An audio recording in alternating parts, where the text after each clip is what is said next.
Hey everybody, this is Mark Germany with Fireside Winery and Ackerman Winery, and as you can see, I can't.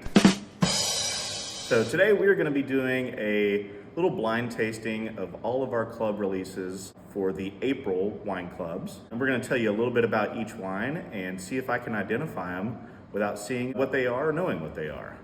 Have fun. All right, first up for the Ackerman wines. Ooh, fruit wines. Yeah. I got a feeling this one's going to be harder for me. Might be On the left? on the left.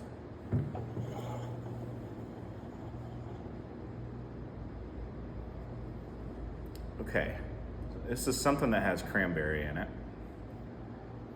See, so with Ackerman, we have our sweet cranberry, and then we have our cranberry apple, and then we have our cranberry fizz.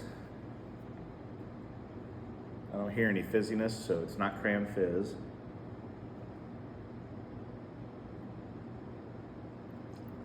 Ooh, that's tart. It's delicious though. Man.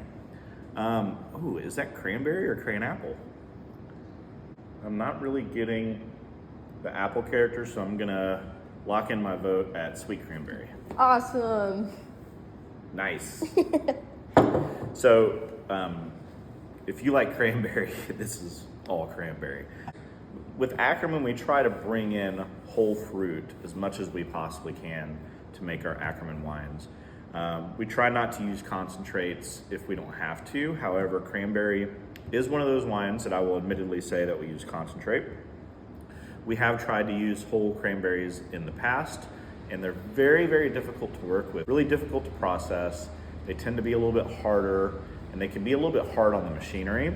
They also have such high amounts of acid that it can be really, really difficult to get a fermentation to finish on this because it makes almost an inhospitable environment for the yeast to do its job. So we have found through years of trials and tribulations that working with a concentrate actually gives us a much higher quality product. It's made from 100% cranberry, so it is made from whole fruit, but we're able to get a really good shelf-stable, balanced product that is pretty darn consistent every single time. Cheers. Wine number 2. Oh, there's so many fruits for Ackerman. Which could it be? To this side. We should be in the middle? Yep. Okay.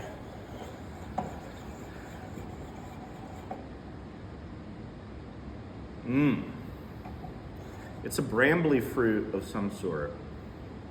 Brambly fruits are fruits that have thorns, typically.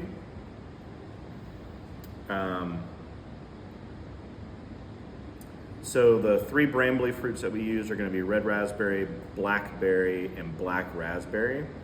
This is definitely more in the raspberry family.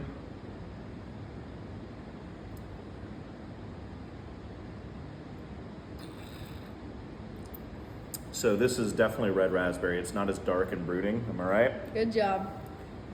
Yeah, so I love red raspberry. There's actually a really interesting story about this particular vintage of red raspberries. So this is one of the wines that we do produce from whole fruit. And we typically receive our red raspberries, blackberries, and strawberries all at the same time. And we have to dump those buckets out into these special bins. And we were doing this in January of 2023.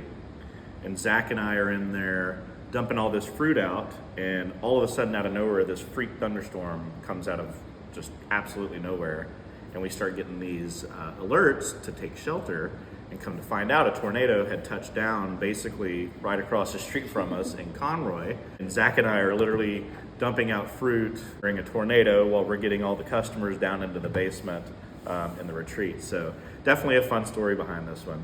Excellent wine. If you love raspberry, this is just quintessentially raspberry. There's nothing else you could say about it. It was just raspberry. Ah, cheers. And last up.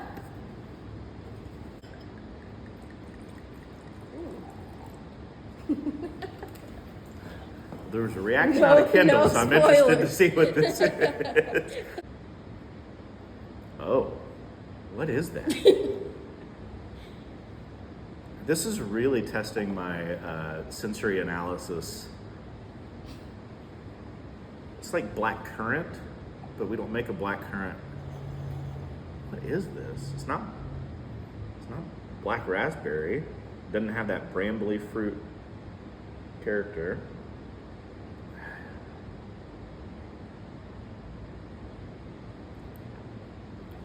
Wow.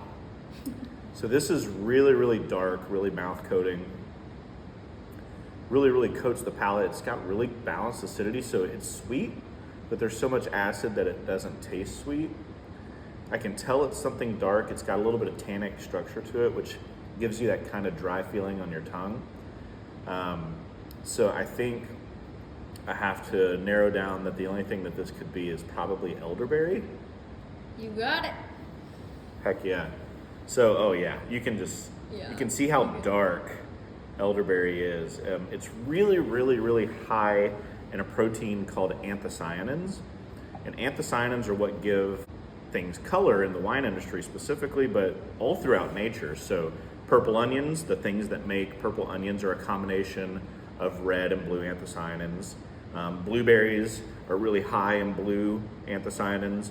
Strawberries are really high in red anthocyanins. But elderberry is really, really high in those. And with that, and the tannins in there, comes high levels of antioxidants. So there's actually potentially some health benefits to drinking elderberry wine. I don't know if it's negated by the alcohol that's in it, but this is a really enjoyable wine. It drinks like a dry red, but it has enough sweetness to really balance things out. This is a fun wine. I haven't tasted this since we put it in the bottle, and it's really fantastic. You guys are really, really in for a treat with this one this year. Enjoy.